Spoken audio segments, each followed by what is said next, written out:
নমস্কাৰ বন্ধু বান্ধৱীসকল, সপোন সাগৰলৈ স্বাগতম জনাইছোঁ আপোনালোকক। আজি মই আপোনালোকৰ ওচৰত আলোচনা কৰিবলৈ ওলাইছোঁ সপোনত পুলিচ দেখা বা আৰ্মি দেখা বা যিকোনো এনেকুৱা পুলিচৰ লগত জড়িত ব্যক্তিক যদি আপোনালোকে সপোনত দেখিছে, ই কিহৰ ইংগিত দিয়ে।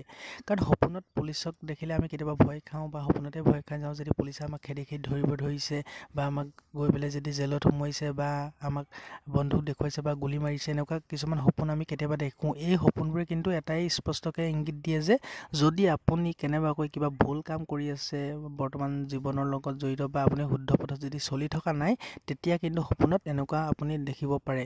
সপোন শাস্ত্ৰ অনুসৰি যিজন ব্যক্তিয়ে নিজৰ জীৱনত চলি থকা জীৱনত যদি ভুল পথেদি আগবাঢ়ি থাকে বা কোনো কৰ্মত যদি ছাকচেছ হ'ব নোৱাৰে, কিন্তু পথটো ভুল কিন্তু তেওঁ শুদ্ধ বুলি ভাবি থাকে, কিন্তু তেওঁলোকক এনেকুৱা ইংগিত কিছুমান দিয়ে যে আপোনালোকে সেই পথটো ভুল হৈছে, চলি থকাৰ পথ। সেয়েহে যদি কেনেবাকৈ পুলিচে হাতত ধৰা বা খেদি ধৰা দেখে, তেতিয়াহ'লে অলপ সাৱধান হ'ব। আপোনালোকে নিজৰ কৰ্মক্ষেত্ৰত ফ'কাছ কৰিব যে আপুনি কি ক্ষেত্ৰত ভুল কৰি আছে। আৰু যদি সপোনত কেনেবাকৈ আপোনাক থানালৈ নিয়া দেখে বা মাৰপিট কৰা দেখে পুলিচে, তেতিয়াহ'লে ই এটা বেয়া সপোন হয়।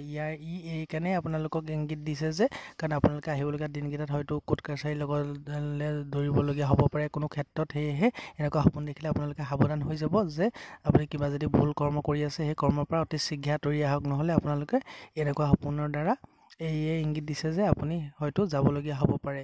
গতিকে যিহেতু সপোন শাস্ত্ৰৰ এই কথাবোৰ যিহেতু বৰ্তমান বহুত আগৰ পৰা যিহেতু চলি অহা, যি ব্যক্তিয়ে আগতে এনেকুৱা সপোনবোৰ দেখিলে নিজকে যদি ভুল কৰ্ম কৰি থাকে, কিন্তু সেই কৰ্মত যদি আগতীয়াকৈ আমি এই সংকেতবোৰ জানো বা ইয়াৰ অৰ্থবোৰ যদি জানো, তেতিয়াহ'লে আমি এই ক্ষেত্ৰবোৰৰ পৰা বাচি থাকিব পাৰিম। কাৰণ সপোনে আমাক কিছুমান সপোনে আমাক 2-3 মাহ আগতে সংকেত দিয়ে যে আপোনাৰ বেয়া দিন আহি আছে বা ভাল দিন আহি আছে।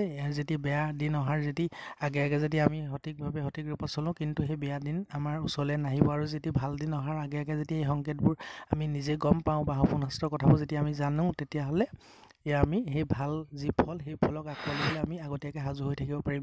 গতিকে পুলিচে যদি আপোনালোকক মিলা মেচা হৈ থকা দেখে বা আপুনি পুলিচৰ লগত কথা পাতি আছে, এইটো এটা বহুত ভাল সপোন হয়। ইয়াৰ দ্বাৰা আপুনি ভৱিষ্যতে যে উন্নতি পথে আগবাঢ়ি যাব পাৰিব বা আপুনি কোনো ধৰণৰ সমস্যা আপোনাৰ ওচৰলৈ নাহে, ইয়ে এটা ইংগিত দিছে। গতিকে সপোনত পুলিচক বা কেনেকৈ আৰ্মিক কি অৱস্থাত কেনেধৰণে দেখিছে মোক কমেণ্ট কৰি জনাব পাৰে। মই সেই কমেণ্টৰ উত্তৰ দিবলৈ চেষ্টা কৰিম। গতিকে আজিলৈ ইমানে আছিলে, ধন্যবাদ।